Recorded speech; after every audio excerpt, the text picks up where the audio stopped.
各位同學，大家好啦，我係 Stephen。咁我今日就想用10分鐘去同你哋分享一個我哋 Chapter 18嘅技巧啦。喺呢10分鐘之後咧，你會永遠識做點樣去分多我哋嘅 flexor、extensor，仲有我哋嘅 muscle contract 同埋 muscle relax。咁所以我哋話不多說，我哋即刻開始啦。第一件事，我想教大家分咗我哋嘅 flexor 同埋分咗我哋嘅 extensor 先。咁所以就嚟啦，我哋寫少少嘢先，我哋寫咗。睇到喎，我哋講咗分我哋嘅 flexor 同埋我哋嘅 extensor。好，咁點樣分啊？我哋有個技巧嘅，我哋叫做咩啊？我哋叫做 L。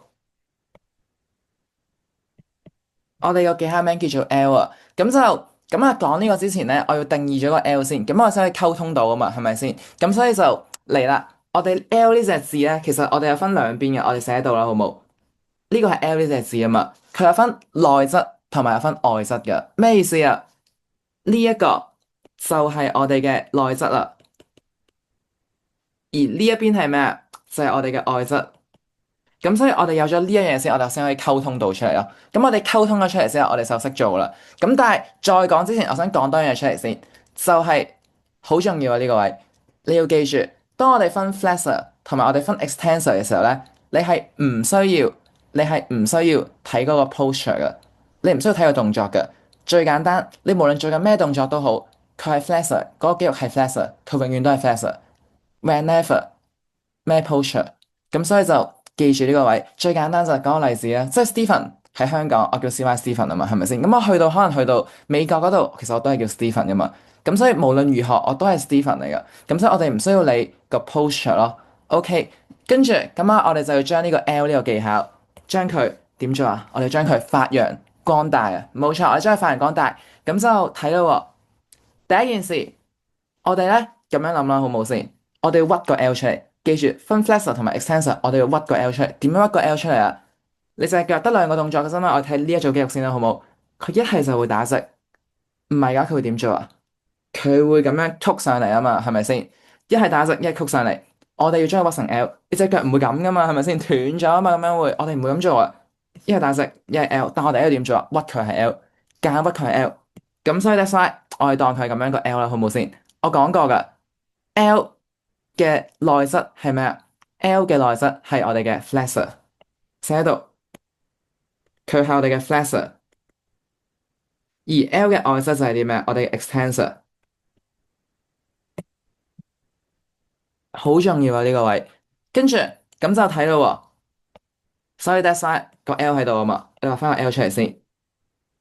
咁我想問啦，個內側喺邊度啊？呢個咪就係個內側咯。咁所以 R 係咩嚟噶？R 就係我哋嘅 flexor。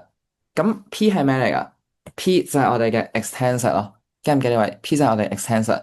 再嚟，我哋再揾個 L 出嚟好唔好啊？呢一組關節。咁啊，個 L 喺邊度啊？個 L 咪就會喺呢度咯。呢個係個 L 啊嘛。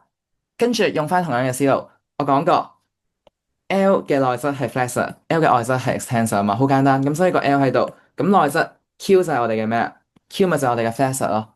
跟住 S 係咩啊？S 咪就係我哋嘅 extensor 咯。咁所以再咁樣分就好簡單啦，你發現。咁所以就冇錯。咁試咗分呢個之後咧，我哋再試下分隻手咯，好冇？我發現咧，如果你咧發現你聽唔明咧，唔緊要，你 stop 咗佢，重新去翻前面嗰度聽多幾次，你就會聽得明噶啦。同埋唔緊要啊，我哋有實戰嘅。咁所以就講完 concept 之後，我哋會即刻實戰。咁啊，呢個就係我嘅風格。咁所以就冇錯。我哋睇隻手啊，好唔好啊？你無論係呢個同呢個，我哋點做啊？屈個 L 出嚟啊嘛，所以兩個做法係一樣噶。我就中意攞呢一幅圖嚟做例子啊。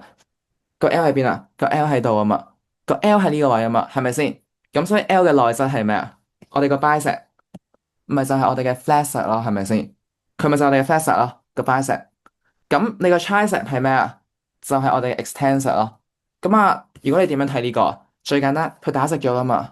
我哋會唔會睇打直啊？我哋唔會噶嘛，我哋永遠都係屈佢個 L 出嚟噶嘛，分 flexor 同埋分 extensor。咁我哋咪揾翻個 L 出嚟咯，係咪先？咁個 L 喺邊度啊？L 咪就係喺度咯。咁所以得晒，我哋要點做啊？L 嘅內側係 flexor，外側係 extensor，記唔記呢個位？咁所以無論發現點做咧，都係咁做啊。咁所以就冇錯。不過我都想講多少少啊。咁啊，我就見到我啲學生啦，咁啊佢就考完出嚟，咁啊我發現咧有條咧好神奇啊。咁我想同大家分享下。咁就佢發下份卷就問你咯，點解 bicep 叫做 bicep？點解 bicep 叫做 bicep？係咪好神奇咧？其實有得解㗎，我想講咩叫做 bicep 啊？睇到喎，我哋叫做二頭肌啊，我哋叫做二頭肌。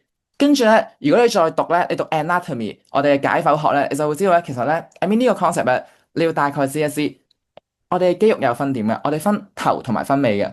咁咩叫做頭啊？記住，近我哋個 exoskeleton，近我哋中軸神經，唔係中軸骨架嘅時候咧，咁佢就叫做頭咯。咁所以我想講邊個近啊？呢個咪就係頭咯，呢個就係尾咯。記唔記呢個位？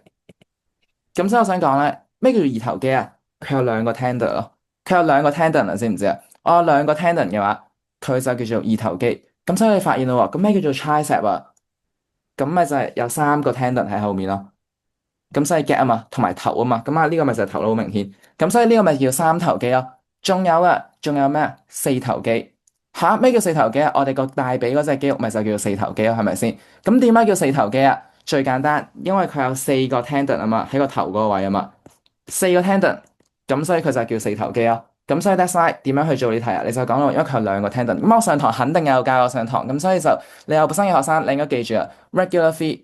跟住 regular fee 第二堂我有講過呢個 concept 嘅，咁所以就記住呢個位啦。咁所以我學生好明顯就做到啦，咁啊做到，跟住佢應該係全校唯一一個做到呢題嘅。咁啊，其實講真呢個比較偏門嘅，不過偏門嘅我哋全部都會 cover 到，咁所以就冇錯啦。咁所以咧再講多少少啦，知唔知點解我哋大髀叫做叫四頭肌啊？因為係咁嘅，你試幻想下喎，你上半身嘅肌肉多啲，定係你下半身肌肉多啲？肯定係下半身嘅。咁所以 that's why，因為你個肌肉好大。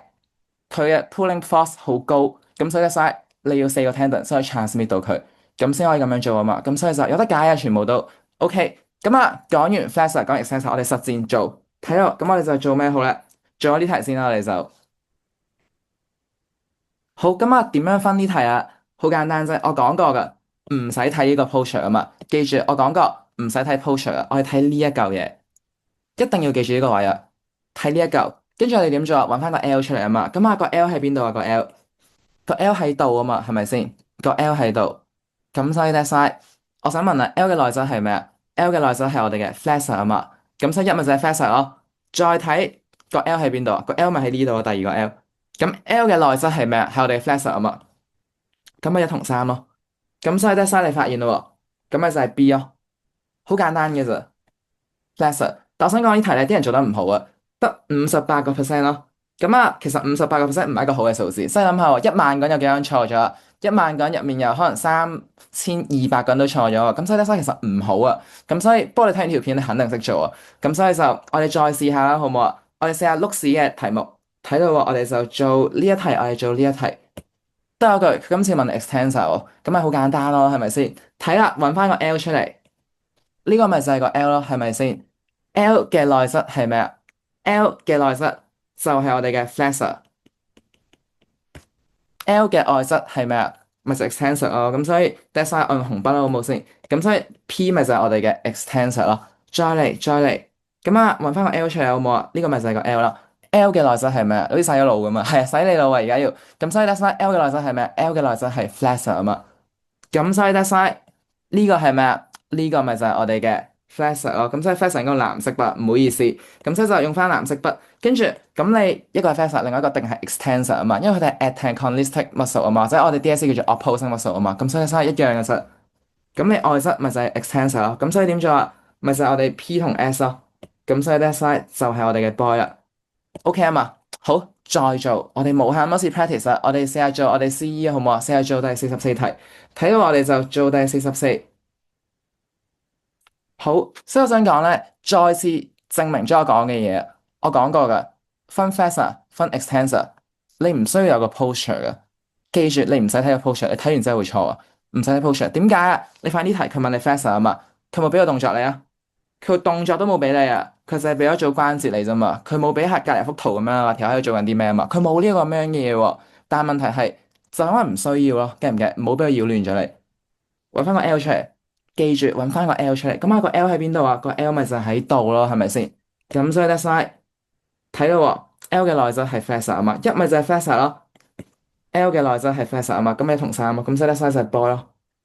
OK，係咪 firm 先？咁所以就其實輕鬆做啊，就想講，最緊要你知道個方法咯。咁所以就冇錯。咁啊講完分 flexor 同埋分 extensor，我跟住要講啲咩啊？好明顯就係要講我哋點樣分 muscle contract 同埋我哋點樣去分 muscle relax，一樣嘅就想講。你要記住，我想教呢個方法咧，which is 係 universal 嘅。咩叫做 universal 啊？即係代表你任何題目都用到咯。即係我知咧，即係有啲人好中意創造啲方法就係咧，咁啊我就係嗰題用到啊，我對題用唔到啊。咁 which is 係冇用嘅。咁所以晒睇到喎，我哋翻筆記嗰度。By the way 咧，如果你想要翻份筆記咧，咁就你就去 IG 度 DM 翻我啦。咁我就 send 份筆記俾你，我就 send 翻條 link 俾你。咁所以就冇錯。咁如果呢一條片有用嘅話咧，咁你都可以 like and share 啦。咁所以就拜託你哋，因為其實我繼續拍片都要需要你哋嘅支持咯。咁樣我先會有動力去做多啲嘢出嚟。咁所以就再睇啦，再睇。我哋跟住要睇啲咩？我哋跟住就要去睇我哋嘅 muscle contract 同埋 muscle relaxer。好，跟住我哋寫咯喎，我哋分我哋嘅第一個就係呢個啦，咁啊第二個就係分我哋嘅 muscle contract 同埋我哋嘅 relaxer，contract 同埋 relax。好，今次咧你要記住就係咧，你分 muscle contract 同 relax 咧，你就要睇個姿勢啦。最簡單啫嘛，即係你都知嘅，其實可能你平時跑緊步嘅時候，你個 muscle 會係咁轉噶嘛，佢 contract 然之後佢會 relax 噶嘛，咁所以我哋要睇個姿勢咯。你 flexor extensor 記住永遠都唔需要睇佢個姿勢。咁 that's why 我哋呢個就要睇佢個 posture 啦。咁所以我哋就寫多少嘢喺度，我哋就要寫到喎，要睇個 posture。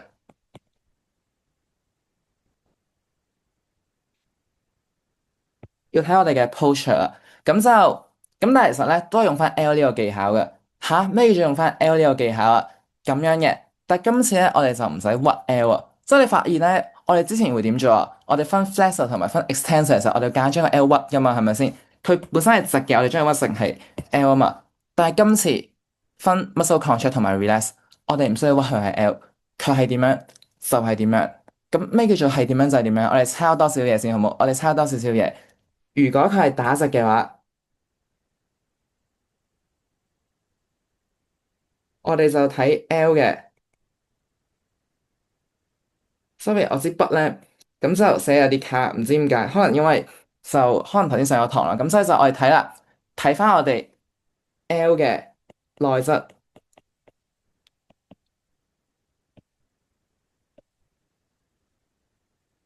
跟住如果佢係曲嘅話咧，即係其實好簡單嘅啫。DSE 去考你啲嘢咧，一係直一係曲嘅啫，因為佢唔會考你咁多嘢啦。正常咧，我哋關節咧有五種嘅，我哋有五種關節，但係 DSE 最中意考你邊兩種啊？其實佢唔係最中意，佢只會考你我哋嘅 ball and socket joint，同埋仲有我哋嘅 hinge joints 啊，咁唔會考其他嘅。咁所以得晒，我哋只會有兩種嘅啫，一係打直，一係就曲住咯。咁所以寫翻個曲字出嚟啦。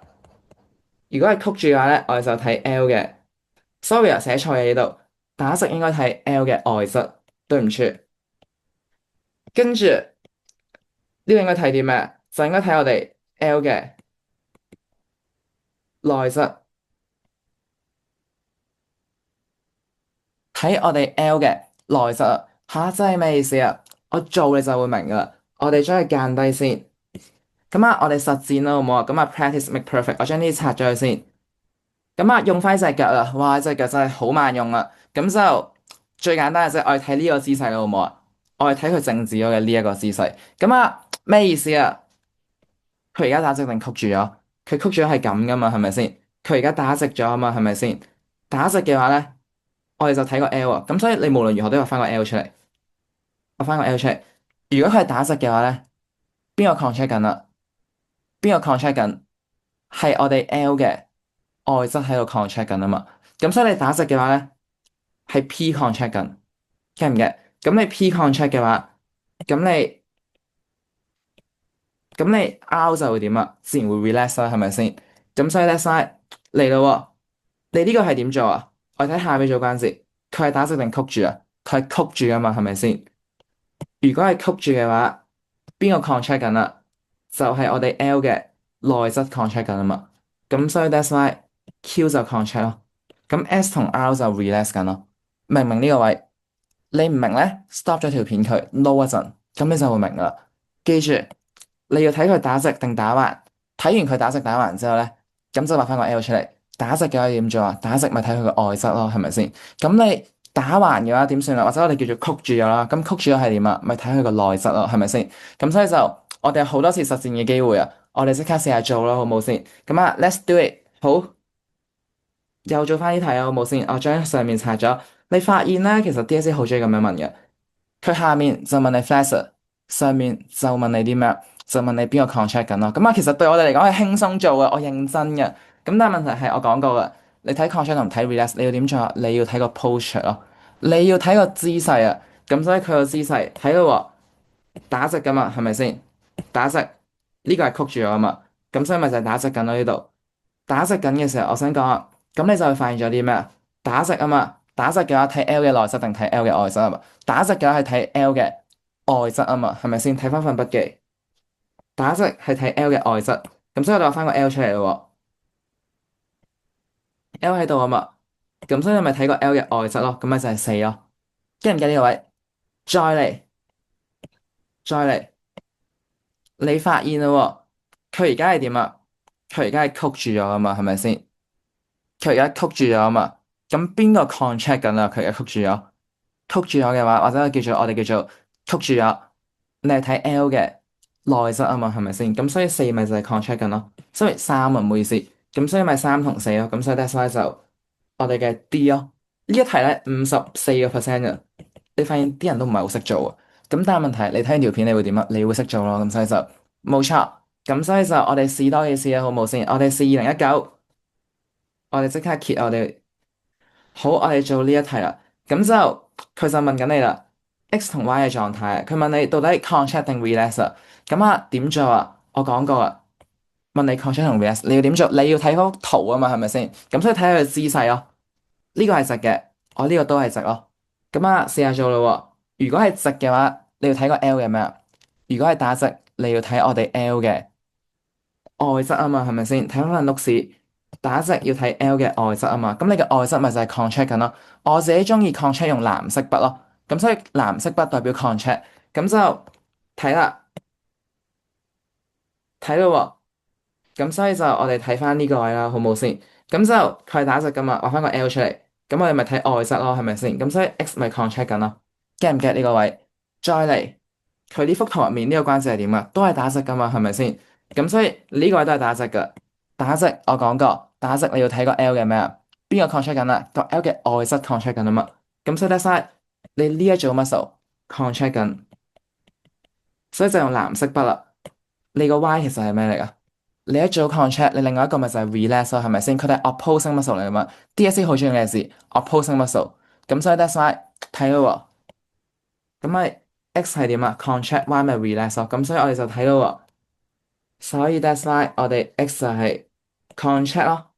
Y 就係咩啊？relax 咯，咁所以 that's why 你就發現到喎，咪就係 boy 咯，其實輕鬆做嘅啫，認真嘅。咁啊，再嚟一隻做題 long quit 咯，好唔好？哇，long quit 都有其實。咁啊，睇到喎，睇啦，佢就問你啦，由三去到五嘅時候做緊啲咩啊？由三去到五做緊啲咩？咁就睇啦，我哋好冇睇啦。三喺度，五喺呢個位啊嘛，係咪先？咁就三去到五，你發現咧，佢係點做啊？佢呢度曲咗啊嘛，係咪先？佢呢度曲住咗啊嘛，我想講曲住咗，曲住咗邊個 contract 緊啦？你打直係睇咩？打直係睇外側啊嘛。咁如果你曲住咗嘅話，你要睇咩？睇內側啊嘛。咁所以咪就係你個 P contract 緊咯。咁所以佢問你，你個 P 點樣變啊？咪由 relax 去我哋嘅 contract 咯。咁所以咪就係我哋 contract。咁啊，佢問你個 change 啊嘛，所以最好你寫埋啲咩啊？From relaxation to 我哋嘅 contraction 咯。咁所以睇翻 marking 咧，其實佢唔使寫 from relaxation to contraction。不過你係我嘅學生咧，我要你知道咩叫 change 啊？From A to B 啊嘛。咁所以咧，睇翻 marking 啦，我哋睇，跟住你就發現啦，muscle P is contracting 咯。所以話其實輕鬆做嘅啫，認真嘅。咁所以就希望你睇完條片之後識分啦。咁啊，我哋做多咗一題好唔好？我哋試多一題。我哋做我哋嘅第幾多題好咧？我哋睇下先，我哋做埋一題佢。我哋做呢一題好唔好？我哋做埋呢一題。咁就佢問緊你啊，邊個 contract 緊？咁啊，第一件事要睇佢 posture 啊嘛，係咪先？咁啊，睇嗰隻 right leg 啦。咁啊，咁樣噶嘛，係咪先？有個 L 喺度，有個 L 喺度。你係 L，你要睇邊度啊？睇個內側啊嘛，係咪先？你係 L 就睇個內側。咁所以你發現咧，佢調轉咗呢個。你本身正常咧，睇翻之前啲圖啊，佢應該唔係向呢邊，佢係向呢邊嘅。咁啊，佢調轉咗，不過唔緊要，咪係咁做。咁所以揾翻個 L 出嚟。Sorry，我攞翻呢隻筆先。個 L 咪就係喺度咯，係咪先？咁所以你要睇翻個 L 嘅咩？睇翻你個 L 嘅內側咯。咁所以唔係 contract 緊咯，驚唔驚呢個位？再嚟，再嚟，你發現咧，我呢度都係 L 嚟噶嘛？咁咪睇邊度啊？睇內側咯。咁咪唔同三咯，咁咪3 and 5咯。咁所以第17係咩啊？咪就係 C 咯。驚唔驚呢個位？咁所以希望我哋做咗咁多題之後咧，你會識做呢種題目啦。所以其實輕鬆秒殺啊，驚唔驚？咁所以就我哋重溫翻少少啦，好唔好啊？重溫翻少少。記住，fun flexor extensor，我就咁睇個 L 已經得噶啦。佢唔係 L，你都屈佢屈到 L。佢係 L，咁咪直接係 L 咯。咁但係你唔係 L，你打直咗，你要屈佢係 L 咯。咁所以就如果係個 L 嘅內側，你咪係 flexor 咯，係咪先？佢係外側嘅話，佢咪就係我哋嘅 extensor 咯，係咪先？咁如果你係分 muscle contract 同埋 relax 啦，都係睇個 L 嘅啫，其實。不過你要睇埋個 posture 咯，同埋你要記咗呢樣嘢佢打直就代表睇 L 嘅外側。曲嘅話咧就睇 L 嘅內側，跟住咧你發現我啲碌士咧有晒咁多年，1990年去到我哋2021年嘅 CE 啦，同埋 DSE 都有晒。咁所以咧你睇完條片之後咧 DM 我，跟住我就 send 段碌士俾你。但係我條片未完嘅，未完嚇咩叫做未完啊？我想講咧最後一樣嘢就係咧，都係我教緊呢一課嘅時候咧，我個學生咧有樣嘢去問我，佢問我啲乜嘢啊？佢就問咗一個好好嘅問題啊！佢問我咁其實最簡單，咁我一組 opposing muscle 可唔可以同時 contract 嘅？可唔可以同時 contract？最簡單啫嘛，我攞例子嚟講啦，好嘛？bicep 同 tricep 係 opposing muscle 嚟噶嘛，佢哋可唔可以同時 contract？即係我俾10秒你諗啊，好唔好先？我俾10秒你諗，咁之後你諗下咯喎。Can both opposing muscle contract？可唔可以同時 contract？佢哋可唔可以？即係你哋覺得點啊？你哋覺得？不如我開估啦，可以嘅。嚇咩叫做可以啊？唔係一定一個 contract 一個 relax 嘅，可以啊。即係日常生活中好多例子啊，最簡單啫嘛。你做緊掌上，唔係掌上壓，sorry 講錯。你做緊平板支撐，咁咩叫做平板支撐啊？我當呢個係個人啦，好冇先？跟住你隻手要支撐住噶嘛，隻腳都要支撐住噶嘛，係咪先？你做緊呢個動作嘅時候，你發現咧，你冇喐過你個人，你個人係咪冇喐啊？冇喐噶喎，但係我用緊力噶嘛，係咪先？你呢個位嘅時候，你 both 你個 tricep 同埋你個 bicep 都會 contract 緊咯。明唔明呢個位？再攞個例子嚟講，好唔好啊？你同人哋拗手瓜，即係你發現你拗手瓜嘅時候，你用緊力噶嘛，係咪先？但係你冇做人收縮噶嘛，係咪先？你同人哋拗手瓜，你隻手唔會咁樣上嚟，咁樣又落翻嚟啊嘛，唔會咁做啊！你用緊力噶嘛，係咪先？你用緊力嗰下，咪就係 tricep 同埋 bicep 同時收縮咯，係咪先？但係你要留意一樣嘢就係咧，佢哋可以 yes 啊，佢哋可以同時 contract，佢哋可以同時 contract。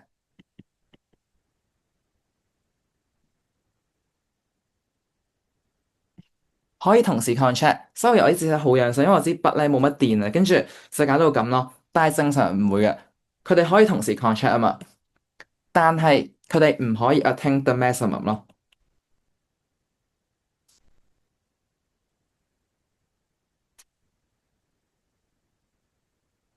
佢哋唔可以 attain 到個 maximum state 咯。咩叫做 maximum 咋？最簡單嘅啫，我當你隻手完全咁樣垂咗落去，咁即係代表啲咩啊？你個 tricep 完全 contract 緊啊嘛，係咪先？喺呢個時候咧就叫做 maximum 咯。喺呢個時候，你個 bicep 一定要 relax 咯。你冇可能兩個同時咁樣做，記唔記？咁所以得晒，你兩個唔可以兩個同時 fully contract 咯。你冇可能兩個都可以同時 fully contract。咁所以得晒咧，可以兩個同時 contract，但係唔可以 fully 咁樣 contract。我哋叫做 maximum contraction 啦，或者我哋咁樣講。咁所以就解答咗呢個疑問啦。咁所以我唔知你有冇咁嘅困惑啦。咁但係問題係就解答咗啦。咁所以最後啦，呢條片就真係完啦。但係我想講就係，如果你中意呢條片嘅話，你就可以撳個 like 啦，跟住再 subscribe 個 channel 啊。咁樣我就會再拍多啲片嘅啦。咁所以就同大家分享多啲嘢啦。咁所以就冇錯。咁你見到下面咧，我就個簡介嗰度我再擺埋我自己個 IG 啦。咁所以就你中意可以 follow，同埋你如果想要呢份筆記，呢3份筆記咧連埋 exercise 嘅話咧，咁你就去 DM 我喺個 IG 度 DM 我，咁我就會 send 條 link 俾你，咁你就可以攞呢3份筆記啦。咁所以就大家加油，咁所以就冇錯。咁呢條片就嚟到呢度先啦，我哋之後再見啦，拜拜。